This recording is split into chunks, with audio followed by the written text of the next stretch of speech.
يعلن وليد الركراكي عن لائحة المنتخب قبل مواجهة البرازيل والبيرو. كشف مدرب المنتخب المغربي وليد الركراكي صباح اليوم الاثنين عن كتيبة أسود الأطلسي التي ستلعب وديتي البرازيل والبيرو، وقد جاءت التشكيلة على الشكل التالي: حراسة المرمى ياسين بونو، منير المحمدي، رضا التقنوتي، مهدي بن عبيد. في الدفاع أشرف حكيمي، نيف أكرد، غانم سيس، نصير مزراوي، رياض شادي، أشرف ضاري، جواد اليميق، عبد القادر أبقار، يحيى عطية الله، أيوب عمراوي.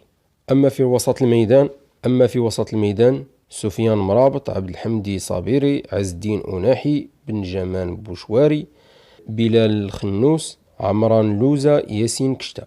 أما في الهجوم حكيم زياش، عبد الصمد الزلزولي، زكريا بوخلال، يوسف النصيري، أنس الزروري، وليد شديرة، عبد الرزاق حمد الله، سفيان بوفال، إبراهيم صلاح. سيواجه المنتخب المغربي نظيره البرازيلي وديا يوم 25 مارس الجاري بالملعب الكبير بطنجة، ثم الذهاب إلى إسبانيا لملاقاة البيرو يوم 28 في نفس الشهر على أرضية ملعب أتلتيكو مدريد.